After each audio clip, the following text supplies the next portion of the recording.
Hola, muy buenos días. Bienvenidos a Caiga en la Red, al 970 de Radio Red de RCN. Nos encanta compartir esta hora y media con todos ustedes. Nos encanta compartir los temas, nos encanta que les gusten los temas. Muchos de ustedes me sugieren temas que hemos puesto ya en circulación y que nos ha encantado también poderlos desarrollar y traer invitados súper especiales para poder que los pongamos en antena.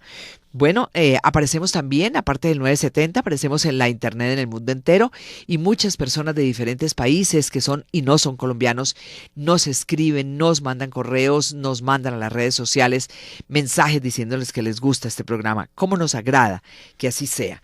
Este es el único o uno de los pocos programas mejor de responsabilidad social que existe en la radio en Colombia y por eso muchos de los temas que tratamos aquí digamos que no son temas del día a día, del diario vivir, del corre-corre de las noticias, sino son temas para pensar, para analizar y para sentarse a meditar.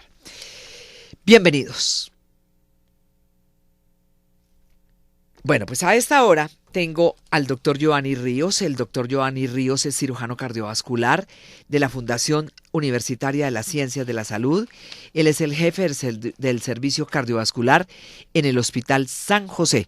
Doctor Giovanni, bienvenido. Muchas gracias por estar con nosotros. Muy amable. Muchas gracias por la invitación y qué bonita oportunidad para compartir este tema tan importante. Pues le quiero decir que es un tema, yo diría que de actualidad en la medida en que tenemos un mundo y un país de personas obesas, doctor, y la obesidad está causando estragos en el mundo entero, son muchas las muertes que hay diariamente. En este momento en el que estamos hablando, vaya usted a saber cuántas personas están muriendo precisamente por taponamiento cardíaco, por tener sus arterias taponadas, en fin, todo este tipo de cosas que son tan complejas. Y ese es precisamente el tema que le voy a proponer, doctor, el taponamiento de las arterias, que es una especie como de antesala a la muerte, es decir, ocurre cuando se acumula líquido entre el músculo cardíaco y el tejido llamado pericardio. Es un líquido que comprime el corazón y que por lo tanto pues no hay suficiente manera de bombear, digamos, la sangre, si lo dije bien. Sí, correcto.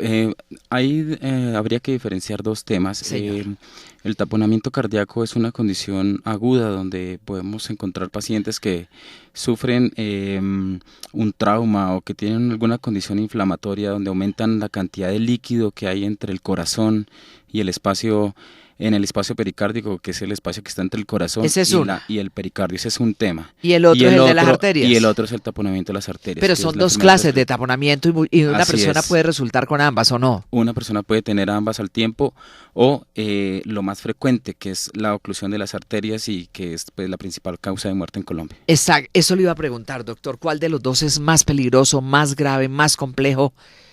La oclusión de las arterias pues es una oclusión que se da paulatinamente y llega un momento agudo en el que produce un infarto de miocardio y tiene, según los últimos datos que tenemos de Colombia, porque tenemos estadísticas mundiales, pero de Colombia en el 2010 hay unas estadísticas del DANE y de la Organización Panamericana de la Salud, donde las personas por encima de los 65 años tienen para hombres 72 por cada 100.000 habitantes, y para mujeres entre 65 y 70 por cada 100.000 habitantes, que es un porcentaje muy alto. Y para Colombia pues no es la excepción, al igual que en todo el mundo, la enfermedad aterosclerótica cardiovascular es la principal causa de muerte.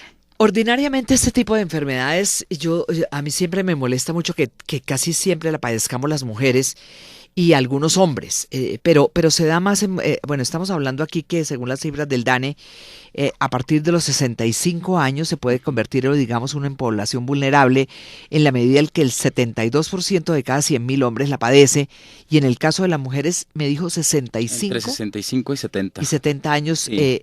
Lo que pasa es que las mujeres son más propensas a la enfermedad cardiovascular, pero después de obviamente los cambios que hay por menopausia. Todas las personas desde a partir de los 30 años de edad empiezan a formar placas en sus arterias. Ajá. Y hay algunos factores de riesgo que llevan a que se tapen más rápido que otros. Hay gente que dice yo fumé toda la vida y nunca me dio un infarto. Hay gente que dice oiga se infartó y tiene 40 años. Entonces hay muchos factores asociados que hacen que la enfermedad cardiovascular aparezca más rápido. Sin embargo, en las mujeres después de la menopausia en la estadística alcanzan a los hombres y muchas veces lo pasan más vulnerables las mujeres después de la Ujú. menopausia. Doctor, pero hablemos entonces del tema que nos ocupa, que es el taponamiento cardíaco, que es una acumulación de líquido que hay entre el músculo cardíaco, como lo mencionamos al comienzo de esta emisión, y lo que se llama el pericardio, este músculo, este líquido que comprime el corazón y que hace que no bombee de manera suficiente la sangre. ¿Eso por qué Así da, es. doctor? El líquido pericárdico es un líquido que normalmente produce el pericardio, que es la tela que cubre el corazón. Y es un líquido que debe estar allí para lubricar y permitir el movimiento del corazón. Su volumen no debe pasar de 60 a 100 mililitros. Y cuando hay alguna condición que aumente ese volumen en ese espacio, el corazón se va a ver limitado en su bombeo, en su apertura. Entonces viene a manifestar síntomas. Se puede producir agudamente y como lo es en Colombia, que es lo más frecuente, que es el trauma cardíaco por Ajá. herida por arma cortopunzante, herida por proyectil. En estas condiciones, pues, el, Una herida, o sea, un atraco un que atraco tenga uno en la calle le puede producir a uno así, esto. así es. O sea, ¿es tal el nivel de estrés que padece la persona que lo puede llevar a un taponamiento cardíaco?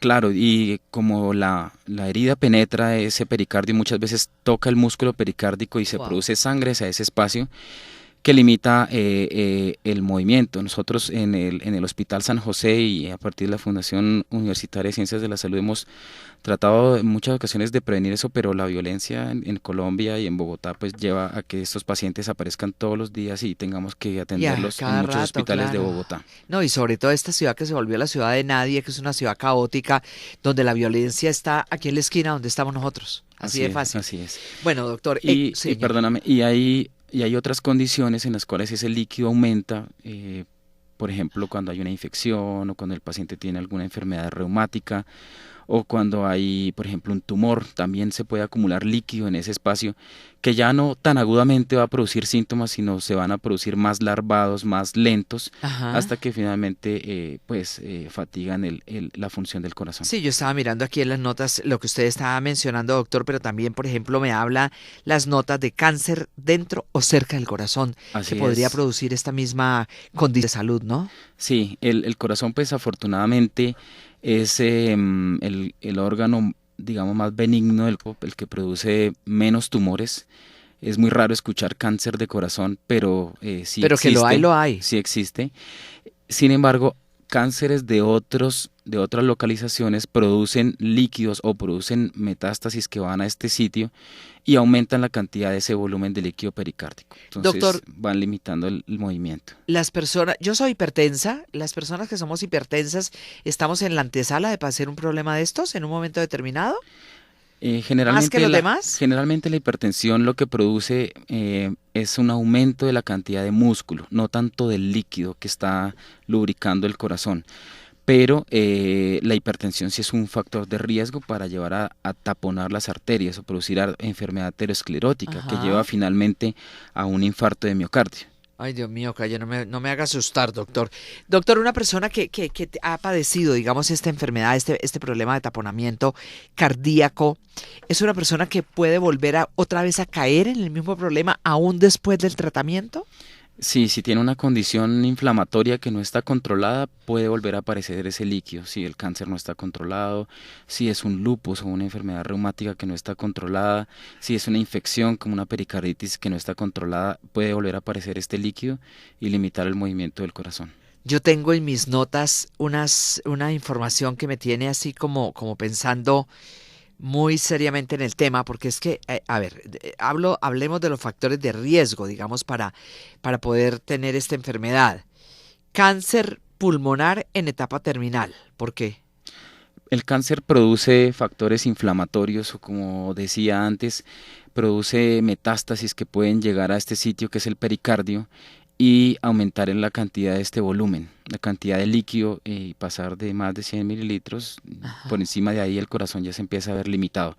Nosotros a veces operamos pacientes que llegan a tener hasta 1 litro de líquido Wow. pericárdico y ese líquido se ha ido produciendo lentamente y eso ha dado espacio a que el corazón se acomode. pero finalmente vence la capacidad del corazón. Cuando el líquido aumenta rápidamente, pues obviamente el paciente siente más rápido. Sí, tengo, por ejemplo, insuficiencia renal, radioterapia de pecho, hipotiroidismo y una cosa que se llama lupus Eritematoso sistémico. eritomatoso, exactamente sistémico. ¿Qué es eso, por Dios? El lupus eritematoso es una enfermedad reumatológica. Las enfermedades reumáticas son enfermedades en las cuales el organismo ataca sus mismos tejidos y esa actividad inflamatoria aumenta la cantidad de volumen. El lupus tiene afección en muchos órganos y pues obviamente el corazón no es ajeno. La otra El causa, el hipotiroidismo. hipotiroidismo también, porque se alteran mecanismos a nivel de las bombas celulares y también la cantidad, el aumento de factores a partir de una baja producción de hormona tiroidea lleva a que se aumente la cantidad de volumen en este espacio. Y la enfermedad renal trae aumento de líquido en muchas áreas, a nivel pleural, a nivel del peritoneo y también a nivel cardíaco, produciendo una enfermedad que se llama pericarditis urémica. Dios mío, una cirugía cardíaca también puede ser, digamos, culpable de que podamos adquirir este problema, un tumor al corazón que ya lo hemos Sí, mencionado, un infarto al miocardio también puede ser una razón de tener, de aumentar ese líquido, de así. aumentar ese líquido exactamente. Y bueno, ya creo que los mencionamos todos. ¿Hay alguno más que nos quede faltando? Bueno, hay pacientes que, por ejemplo, han sido llevados a una cirugía de corazón, como tú lo decías. Esos pacientes, pues, el corazón trata de pegarse, sin embargo, si hay factores inflamatorios, pues los van a aumentar la cantidad de este líquido y van a reingresar por aumento de este líquido.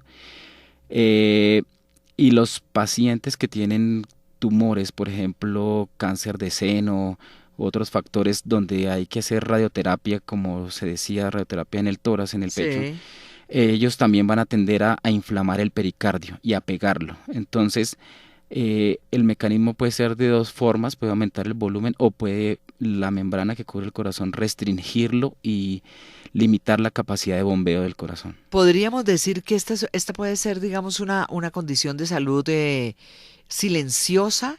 Aparecen síntomas, porque yo tengo aquí una cantidad de síntomas, por ejemplo, mucha fatiga, mucho sueño en un momento determinado, la persona tiene pocos alientos, digamos, de andar por ahí, respira muy rápidamente, tiene dificultades para respirar, aparecen mareos, una especie como de aturdimiento. Hábleme de los síntomas, doctor. Sí, los síntomas depende del caso. Si son agudos, el paciente, por ejemplo, en un trauma, el paciente llega en choque.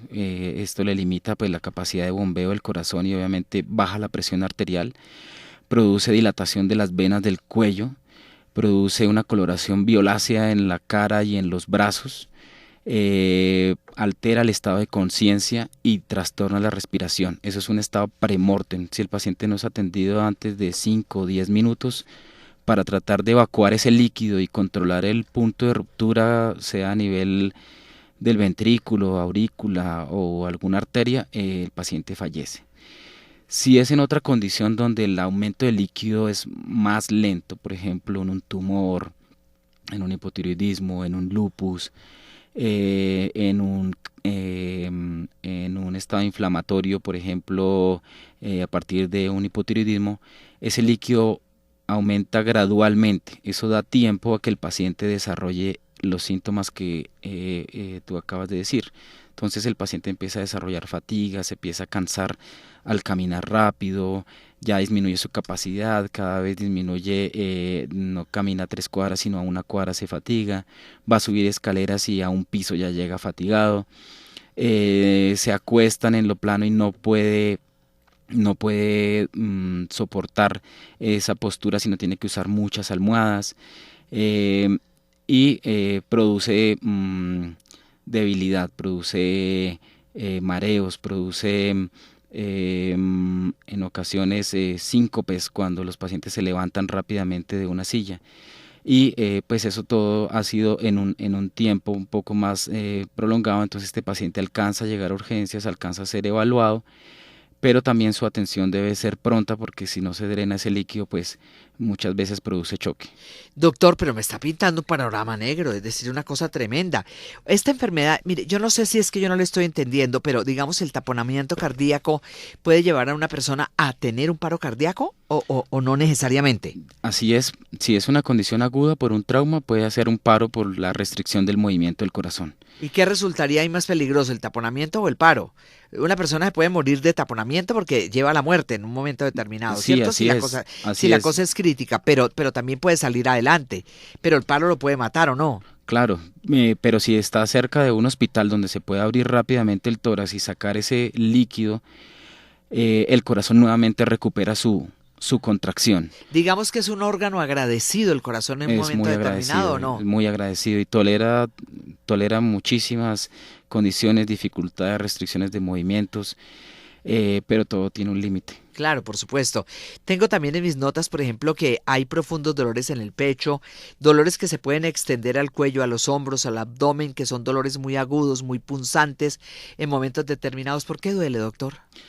Las membranas que cubren el corazón, que es el pericardio y que está en contigüidad con las pleuras, están inervadas de forma compartida.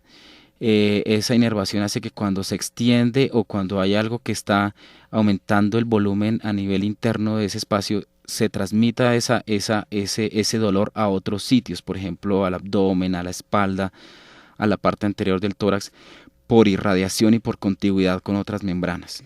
Y también tengo mis notas, por ejemplo, que empeora, digamos, el dolor cuando la persona tose, cuando la persona respira de manera profunda, que hay un profundo malestar también para sentarse, para inclinarse, para pararse, para andar, en fin, qué sé yo. Sí, la limitación funcional cuando llega a una capacidad, a la capacidad tolerada por ese corazón y por ese espacio, lleva a que el paciente no se siente bien de ninguna forma, ni sentado, ni acostado, ni puede caminar pocos pasos porque se fatiga. Hemos tenido pacientes, inclusive en el Hospital San José, donde se fatigan con cepillarse los dientes.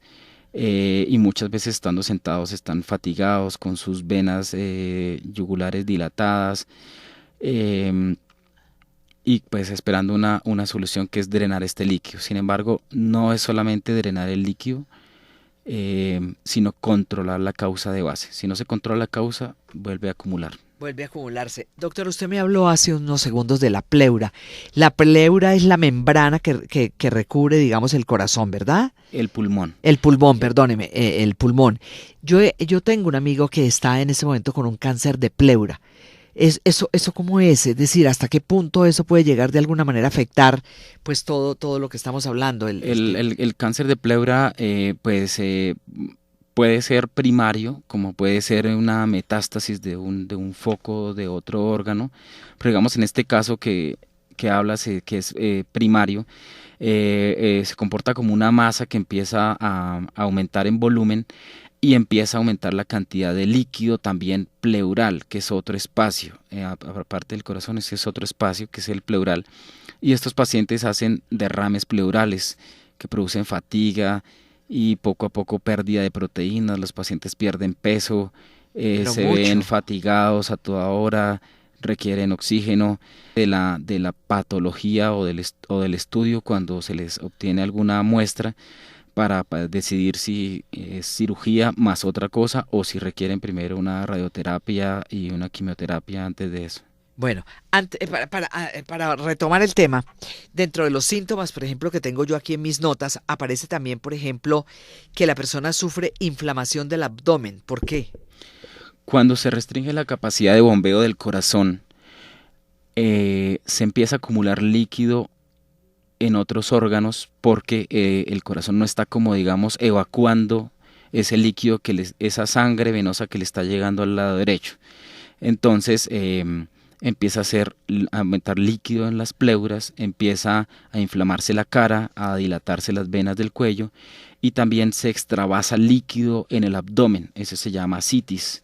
Parece como si la persona estuviera obesa, pero realmente está llena de líquido en su abdomen, y es porque la presión que está tan alta a nivel del espacio pericárdico lleva a que su corazón derecho no evacúe la sangre que llega de las venas cavas y se extravasa ese líquido al abdomen. Y también tengo en mis notas algo que me tiene muy, muy impresionada, que es que aparecen venas en los brazos y en las piernas y en otras áreas del cuerpo. Sí, es el mismo mecanismo, la falta de bombeo del lado derecho del corazón hace un represamiento de sangre tanto a nivel de las venas cavas como a nivel de las venas que llegan de los brazos y del cuello. Entonces, las venas del cuello se ven dilatadas, las venas de los brazos se ven dilatadas.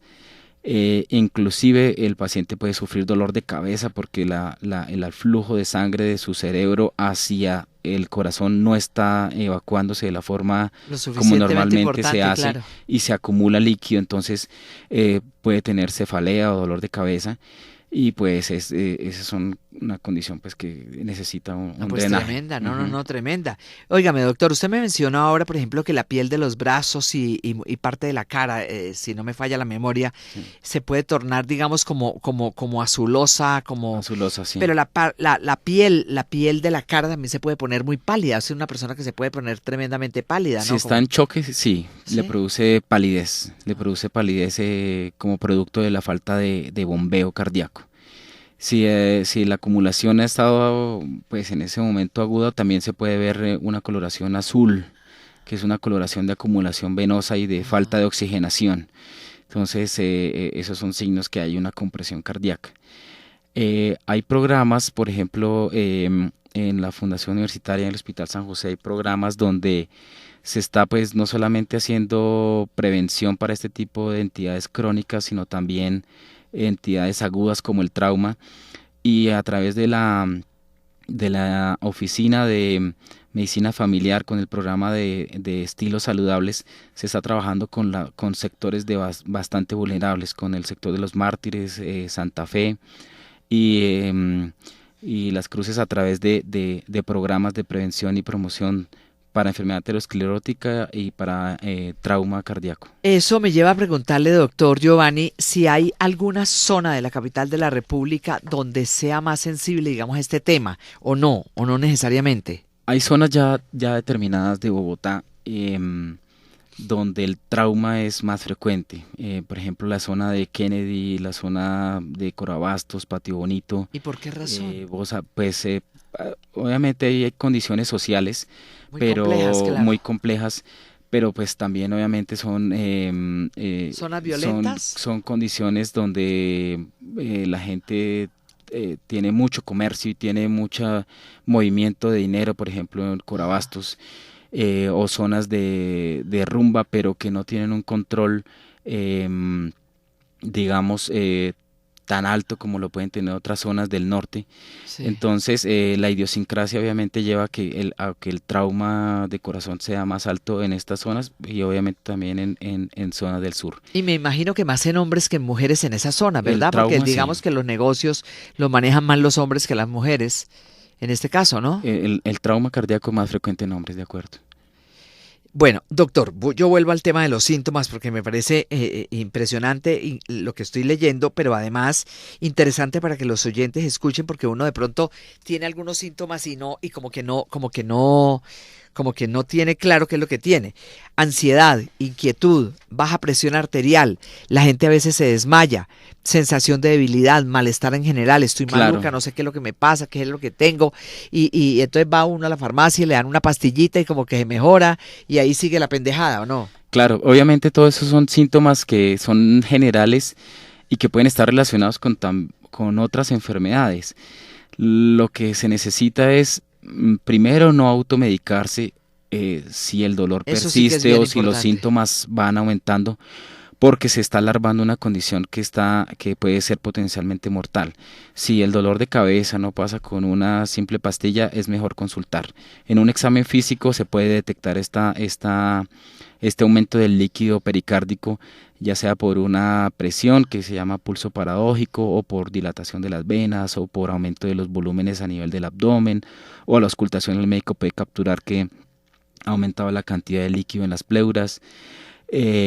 y si no lo capta clínicamente, pues se pueden mandar estudios. Entonces, tampoco es que la gente piense que porque tiene de pronto fatiga o sensación de desmayo o de pronto dolor de cabeza puede tener de inmediato esta enfermedad. No, hay que relacionar todo, pero no automedicar, sino dejar que las enfermedades progresen. Doctor, estábamos hablando ahora que con base en esta información que tenemos del DANE de 2010, las personas entre 65 y 70 años, hombres y mujeres, pueden estar, digamos, más expuestas que cualquiera otra a este problema del taponamiento cardíaco, y que es una especie como de antesala de la muerte. Pero mi pregunta tiene que ver con los niños obesos. Los niños, los adolescentes hoy en día que comen tanta porquería. Hay un estudio de la Universidad de Antioquia que ha determinado, después de mirar 50 horas de la televisión infantil, de la televisión de adolescentes, que los niños se sientan a ver televisión y lo único que hacen es comer lo que ven en las propagandas de televisión, lo cual les hace un daño terrible, y esos son los niños más gordos de Colombia, los niños que ven televisión y permanentemente están comiendo paquetes. Esos niños tienen problemas cardíacos, tienen problemas de obesidad, tienen problemas en sus arterias, en fin, qué sé yo, pero también están sujetos a una enfermedad como esta. No propiamente a un aumento del volumen del líquido pericárdico, excepto que desarrollen después una enfermedad, por ejemplo, como hipotiroidismo. Muchos niños son obesos desde el principio porque Sí. son hipotiroideos, pero también debe existir otra condición, que se desarrolle un tumor o que se desarrolle un lupus o que se desarrolle una enfermedad renal, que puede ser pues fortuita asociada a la obesidad. Pero la obesidad en jóvenes sí lleva a desarrollo temprano de enfermedad coronaria. Nosotros tenemos pacientes que hemos operado ya entre edades entre 30 a 40 años Wow, por obesidad increíble. y que produce enfermedad aterosclerótica con infarto y requiriendo puentes coronarios. Entonces, la función de los hospitales de cuarto nivel es tratar de no solamente tratar, controlar, operar estas enfermedades, sino ejercer una prevención, una promoción desde los niños, porque esos niños rápidamente van a llegar a ser adultos y adultos enfermos cardíacos. Claro, por supuesto. Entonces, los programas de prevención, de medicina familiar, los programas que ejerce la alcaldía, todos están encaminados hacia allá, hacia prevenir y corregir estilos de vida que no son saludables. Entonces, lo que tú decías de la televisión, del consumo de grasas, aumento de colesterol, aumento de triglicéridos, sedentarismo. Estos son niños que empiezan a fumar desde los 14, Claro. 15 años. A consumir licor. A consumir licor. Entonces, y la obesidad es un factor de riesgo para desarrollar diabetes, y la diabetes es un factor potencial mortal, no solamente a nivel cardíaco, sino de otros órganos. Mire, cuando yo le hablo de esta investigación, es una investigación que hicieron en la Universidad de Antioquia, que le quiero contar que es realmente impresionante lo que se obtuvo en esa investigación. Entonces, estaríamos pues también ante un futuro muy, muy incierto desde el punto de vista salud, porque si los pelados de hoy en día, que van a ser los futuros ejecutivos de mañana, están en esa condición, pues ¿qué podemos esperar de los demás? Imagínense usted. Así es, y desafortunadamente la tecnología trae cosas buenas porque acerca a todo el mundo a la información, pero también trae a que los niños ya no practiquen un deporte, ya no quieran salir de su casa a jugar tenis, a jugar fútbol, a hacer otra cosa, sino quieran estar jugando Xbox, estar con la tablet, estar con la Sí, así televisión, es. estar viendo la película. Sedentarismo total. Sedentarismo total. Sí. Doctor, cuando una persona llega, digamos, con algunos de los síntomas que ya hemos mencionado, malestar, sensación de debilidad, la baja tensión arterial, que casi no puede caminar, que camina un paso y se cansa, en fin, qué sé yo, dolores en todo el cuerpo, y llega y dice, mire, yo no he podido descubrir qué es lo que tengo, doctor, ¿qué es lo primero que usted hace? Nosotros hacemos una evaluación clínica donde primero capturamos en la historia, en el interrogatorio, factores de riesgo, que ya los hemos mencionado. Sí. Si esa persona encasilla dentro de esos factores de riesgo, pues tratamos de tener unas probabilidades diagnósticas y ya empezamos a hacer algunos estudios. Hacemos una radiografía de tórax, un electrocardiograma, pero el examen que nos da la certeza sobre esto es un ecocardiograma. ¿Eco? Ecocardiograma. Ah, un ecocardiograma. ¿Y Eco- qué cosa es Un ecocardiograma es un examen que se hace por un cardiólogo, usa un aparato que tiene ultrasonido. Este captura a través del sonido y forma unas imágenes que nos dan primero los volúmenes de líquido y segundo la función del Sí, corazón. digamos que le toma una fotografía al corazón y Una ustedes ya fotografía. saben de qué manera está ese corazón, si con poco o con mucho líquido, ¿no? Así es. Y ya con este estudio pues quedamos, Claro, de que quedamos claros. Si hay cosas que se detecten en ese ecocardiograma que no son tan claras y que necesitan algo más avanzado, pues empezamos a progresar en el estudio. Ese paciente tiene que ser hospitalizado. y operado, Y doctor, necesariamente tiene que ser operado, no se le puede, si digamos, sacar el líquido, perdóneme la ignorancia, no se le puede sacar el líquido con una jeringa, con un aparato especial, sí se puede, ¿sí? sí se puede. Si el líquido está libre, porque hay condiciones donde el líquido ya ha formado como grumos, digámoslo así, Ajá. y está muy pegado, ese líquido pues tiene que ser sacado con cirugía. Pero si el líquido está libre, el cardiólogo o un radiólogo intervencionista puede usar una aguja y guiarse a través de un ecógrafo para sacar ese líquido y Ajá. sacarlo lentamente hasta drenarlo en su totalidad. Cuando no se puede o que es peligroso, nosotros como cirujanos lo llevamos a un procedimiento que se llama una ventana pericárdica. Ahí abrimos unos 3 o 4 centímetros por debajo del Como una especie esternón como de biopsia, pues, y sí. hacemos exacto como una biopsia, quitamos la tela que cubre el corazón, que es el pericardio, y sacamos el líquido para allí dejar un dren. Pero también se hacen cateterismos, doctor, para este tema, o no necesariamente. Los cateterismos pues están acompañando esto si el paciente tiene algún factor de riesgo que lo haga pensar en enfermedad coronaria. El cateterismo pues va por las arterias y inyecta un líquido donde se pintan las arterias y allí se ven las obstrucciones. Si este paciente que llegó con el taponamiento cardíaco tiene factores de riesgo, probablemente termine en un cateterismo y en el cateterismo detectar otras cosas ya a nivel de las Y arterias. en últimas, ¿cuál es el menos riesgoso de las dos cosas que estamos hablando, doctor? De los De procedimientos, los dos procedimientos que hemos hablado hasta ahora, porque hay otro más. Hay un angiograma, bueno, el electrocardiograma, que ya lo hemos mencionado también. sí, pues lo que pasa es que van dirigidos a tratar o a diagnosticar diferentes cosas. La pericardiocentesis o drenaje con aguja tiene un riesgo, que es el que hace el radiólogo, obviamente, con la aguja, pues entra a ese espacio a drenar el líquido y puede tener algo de contacto con el corazón. Ese es el riesgo. El cateterismo, pues, tiene unos riesgos inherentes a colocar el medio de contraste y a subir una guía a través de las arterias, Ajá. pero en la práctica tiene muy pocas complicaciones. Entonces, entre los dos, la pericardiocentesis o drenaje del líquido pericárdico tiene un poco más de riesgo. Más riesgosa la Sí. cosa ahí. Bueno, doctor, una persona, por ejemplo, que llega a tener, digamos, entra en este tema del taponamiento cardíaco, eh, se la mira, se la ve, ya hemos dicho que puede llegar a reincidir otra vez con este tema, pero quienes no reinciden pueden quedar ya liberados de esto y nunca más en la vida volver a padecer este tipo de problemas. Si es después de un trauma, pues no volvería a suceder. Si es de una condición donde le puedan controlar su cáncer, probablemente no vuelva a aparecer. Si es de un lupus o de otra enfermedad reumática, probablemente sí vuelva a aparecer porque estas enfermedades son de difícil control. Tiene que estar con medicamentos de por vida De por vida, y wow. tienen que estar en controles con su reumatólogo para que ese volumen de líquido no progrese nuevamente. Sí. Bueno, ¿y cuál es el tratamiento para una persona que aparece con este problema, doctor? Porque usted me está hablando de pronto de medicación de por vida, en fin, qué sé yo, pero puede haber otras cosas más, ¿verdad? Sí, si es un hipotiroidismo, hay que controlar con una suplencia. Si es una falla renal, debe el paciente tener un buen tratamiento, tener una diálisis continua o si está en edad, aspirar a un trasplante de corazón, de riñón, perdón.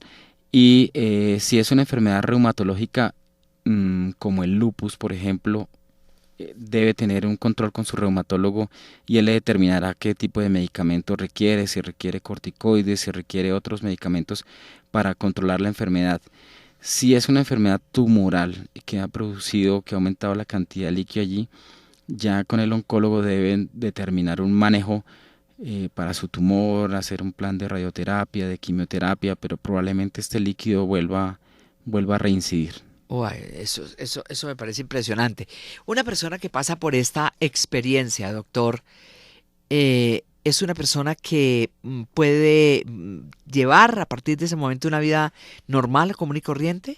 Después del drenaje, sí, puede hacer una vida normal si su condición de base está controlada, y de hecho lo que se le pide a los pacientes que operamos del corazón y que hacemos en los programas de prevención en el Hospital San José y en otros hospitales es que estos pacientes no se desliguen de la rehabilitación cardíaca, que es un programa donde se implementan una serie de ejercicios controlados que le van a enseñar al paciente a hacer sus ejercicios de forma ambulatoria, es decir, en su casa, en un parque. Pero tiene que hacer ejercicio necesariamente, ¿no? Tiene que hacer ejercicio. Ojalá, si sus condiciones lo permiten, es preferible que esté activo y no y un poco la idea sedentarismo. Y un poco la idea es que camine, que esté en una máquina caminadora, que haga pesas, que haga ¿qué? Cuando la condición está controlada, la primera fase es caminar. Caminar. Y caminar hasta donde el cuerpo se lo permita. Si ya hay fatiga, debe parar y luego nuevamente puede iniciar. Los programas de rehabilitación los llevan a finalmente tener la capacidad de hacer entre 20 a 40 minutos de ejercicio de buena intensidad, y ese es el objetivo, no solamente con estos pacientes, sino con los que tienen accidentes, con los que tienen cirugías de corazón, y pues se les pide de hecho que cambien sus estilos de vida pasando a hacer ejercicio de forma rutinaria. Bueno, pues es el doctor Giovanni Ríos, es cirujano cardiovascular de la Fundación Universitaria de las Ciencias de la Salud, que ya lo hemos escuchado en varias oportunidades en esta charla.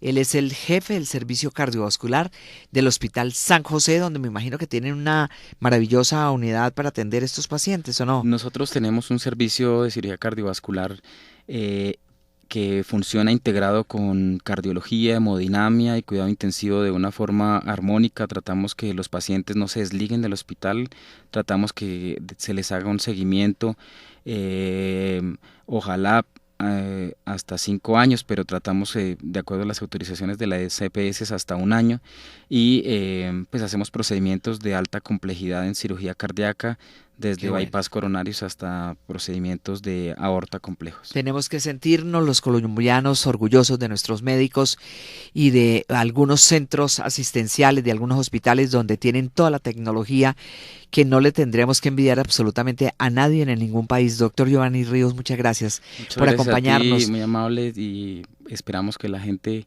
tome conciencia de las cosas. Doctor, si hay algún teléfono que alguien lo quiera ampliar un poquito la información, ¿tenemos ese teléfono o llamar al hospital? Podemos comunicarnos con el Hospital San José y llamar a la extensión de la oficina de cirugía cardiovascular. Ajá. Es la forma más fácil. La forma más fácil. Muchas gracias por acompañarnos, doctor Giovanni Ríos, muy amable. Muchas gracias, Amparo. Muy amable. Yo hago una pequeñísima pausa y estoy de